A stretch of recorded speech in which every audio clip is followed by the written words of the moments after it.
Hello, Farming Secrets community, and welcome to another Let's Talk Soil session. Today, I'm joined by Sue Bradley. How are you doing today? I'm great, Ray. Thanks for having me on. No worries. Thanks for coming along. I know you and I have hung out in the past. We did the online web summit. You did a lot of the kids' activities for us, and it was a blast. But what's been keeping you busy lately? Oh, well, quite a few. Well, I've got two big projects. One I'll talk in detail. The other one I'll keep a little quiet because it hasn't been announced, but I can sort of disclose a few little things there. Ooh, you heard it first here, Farming Secrets community. But yeah, they're all sort of based around soil and regenerative movement. I think you came into my life during a time when I was just entering the regenerative movement. And it was such a special, uplifting time for me back then, because I think I was so new and just coming across some incredible people that I've never met, never knew anything about the farming community, but never knew about the regenerative side of farming. I came into it through doing a course in nutrition with Cindy O'Meara, because I have an interest in health and what we eat and living well mentally and physically, but never had any association with where our food came from, the importance of knowing who grows our food, and let alone the health of our soil. You just take it for granted. That's something I did. I took soil for granted, that you would just, compost it or add some things here and there and then put a seed in it and it would grow. You never really think of the life in soil. I think one conversation that really shifted me in a way that I will never forget was a podcast by Zach Bush. And because I had a lot of interest in gut health, and he was a doctor that would talk a lot about gut health, but until he had that conversation about the connection of our soil microbes and our gut health, it blew my mind. And I think for most people who have listened to Zach Bush, he does that to most. And I think we were fortunate enough, and I was a bit upset we didn't meet in March when we were down there and you had gone away on a holiday trip. But I had the fortunate opportunity to meet Helen and Hugo and meet Zach Bush. So that was an incredible start to the regenerative movement, I thought, for myself. I had a lot of FOMO. I was getting lots of photos. FOMO is fear of missing out. And I had a holiday booked, and unfortunately we couldn't line it up. And then COVID got in the way, and even potentially meeting at the end of the trip was kind of a bit iffy.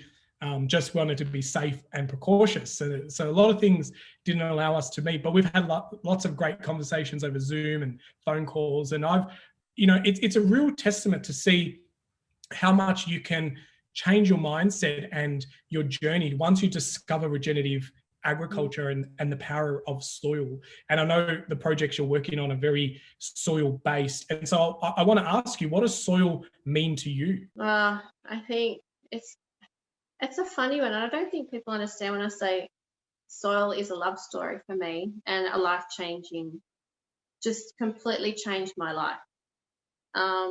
Just the way soil for me is life. We are soil because it's what our food grows from. We are connected. We are but a mirror of our earth. Our microbes, the microbes of our soil, the microbes that allow soil to grow. Then that becomes part of us, and it's sort of like that love story of we are soil, and it's just changed my life and the way I live, how I connect with people, how I connect into community, how I share story, and how I bring my family up. It means a lot to me, Will. Of all the things in life, soil. I love that. And it's such a great analogy to refer to it as the love story, because there is so many, deep and meaningful connections that can happen from understanding the soil and the way that works, to the plant life and its resilience, to the food that it produces, to then what we eat that ends up in our gut health, that then ends up, now the research around gut health and mental health. It's such a big Yeah, it's such a big cycle, and some things are so powerful that I feel like we need more ambassadors like ourselves sharing sharing the good news of the soil, I guess. So, what are some of the projects you're working on that you can talk about? Oh, I suppose once I got this connection, it had such a momentous impact on me that I just felt compelled to tell it. I felt so driven, and I'd never felt that driven about something in my life. It was like I found purpose and meaning. I still don't understand how or where it came from, how I ended up here, the meaning behind all that. But two projects. My most recent one is called SWAMP, and that's an acronym for Sustainable Wetlands Agricultural Makers Project. It's located up here on the Central Coast, New South Wales, in the area of South Tacoma, or more known as Wyong. It's Crown land, and it used to be an old dairy, and it's managed by a board, and it's for community use. There's quite a story on how that came about. I don't know how much time or how detailed you want me to go into that story, but Enough to be dangerous. because I'm so passionate about it. Oh my God. But I was, in a short way, I was directed to this space through some farmers and environmental groups, because I was in search of some land for this dream to connect others to soil, to growing food, and education around how to grow food in your own home, whether it be for permaculture courses, and then how to harvest and eat healthy food, and the taste of how food grown in healthy soil tastes. So that's something that a lot of people realize when they do taste something that's grown local or in good soil, how incredible that taste is, because we're so used to what we're buying in our supermarkets for that taste. And I was only talking to a farmer up here locally about growing food, and the taste of real food, and the impact that has on people, that taste of real food. And that's what I want to create here through Swamp, to connect community together through diverse groups such as disabilities, Indigenous culture, artists, creatives, farmers and consumers, and also the surrounding communities to be involved with. We collect their compost, their organic waste, so we can do a composting facility, and we can do education for other community gardens on, right and wrong ways of how we compost. Everyone's doing the same sort of thing, but that's a very short sort of talk about the vision of it. So it's come from that love to create something here, a bit selfish, I suppose, because it's something I would love. And I think a lot of dreams come into life like that. I think the beholder of that idea who it flows through to, you sort of want to see that, and that's why things come into reality. Yeah, I love that. And I think you should be selfish, because I've seen this project unfold, and and I think there's probably a lot of people out there who thinking about, especially now post-COVID, there has been this kind of fast track of connecting to the land and our food, and people looking at green spaces and going, how do we turn these into community gardens, and spaces that collaborate and bring people together. If there was like one kind of advice or tip for someone who wanted to get started with a local community garden, what would that tip or advice be to get them started?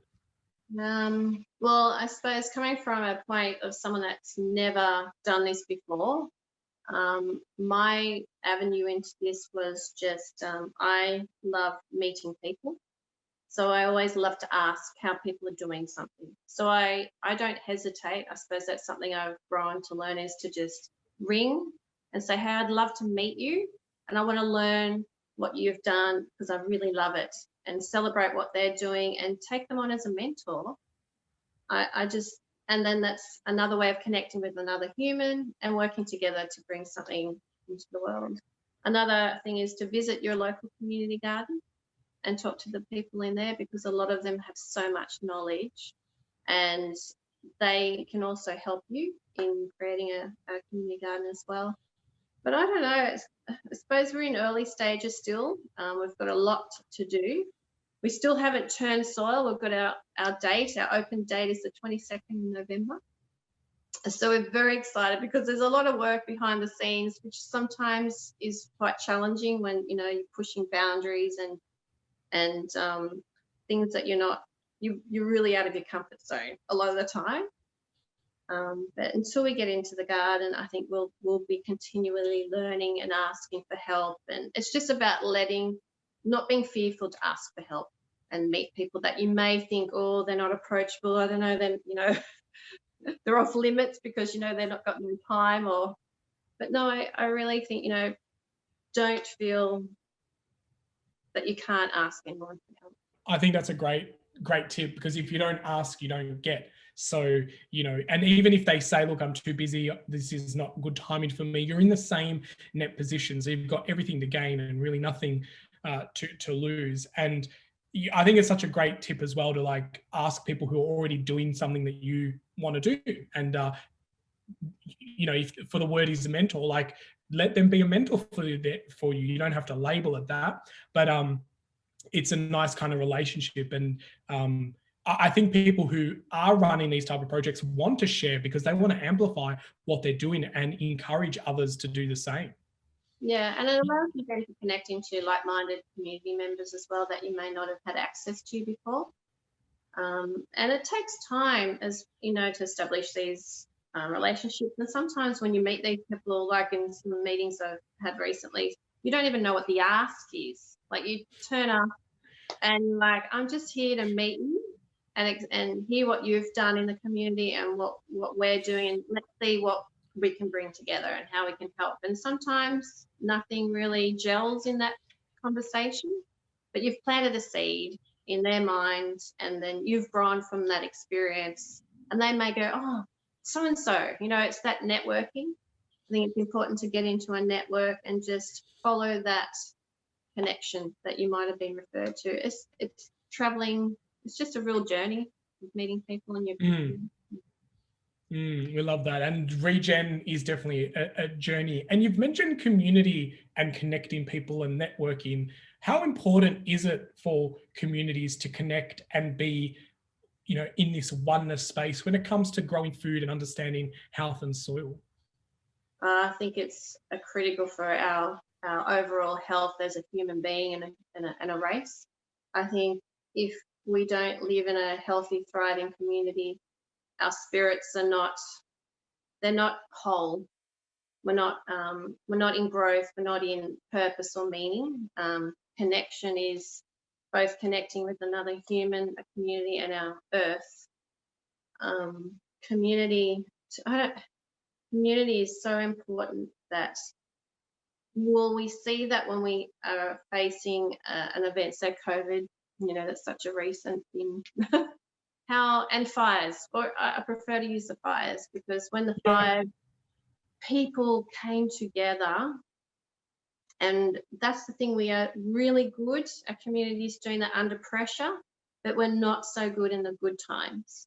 And often people in our own communities are neglected or left because they're not the extroverts, they're not the ones that voice or opinionated. But if you can offer opportunities to if you can, as part of our project, we're just putting invitations out to people for opportunities for them to grow. And, you know, it's encouraging others who may not step up or know how to do something like this, just to join a team and do it together. And that's the magic of community coming together, is to create something bigger than one person can do. And it's not about us as, say, Swamp. We say it's not our project.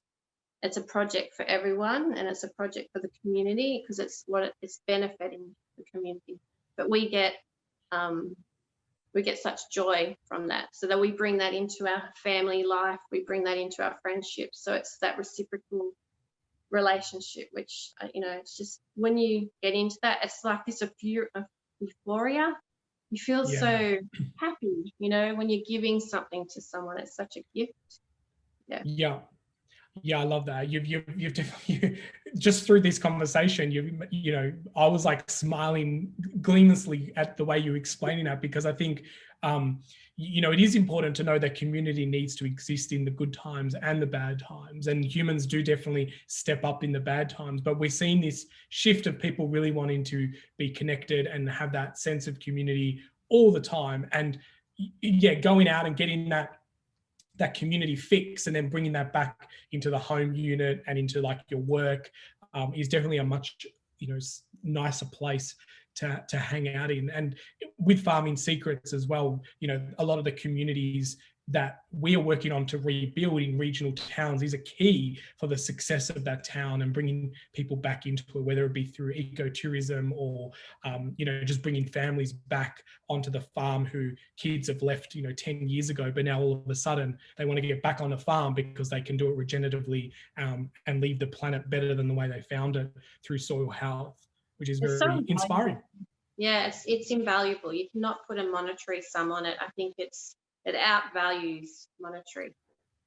Yeah, absolutely. Yeah. But, you know, to bring back to the food, you know, we all eat, we're all consumers. So it's one way we can easily connect to everyone. We definitely have that in common. You know, it's funny though, because like, it's one of those things that you don't really sometimes think about. You know, you're so interested to ask people, you know, what do they do for work, or how do they make an income, where they live and all that. But it's like, food always tends to bring people together, whether it be a work networking event. People are always going to be there if pizza provided or some food's provided. You know, drinks and food definitely bring. I grew up in Italian culture, and everything, like, food is a love language. You know, it's like, yeah, your grandparents don't say I love you. They say, here's a bowl of pasta, and that means I love you. You know. Yeah, so I love, you know, us all getting reconnected to food.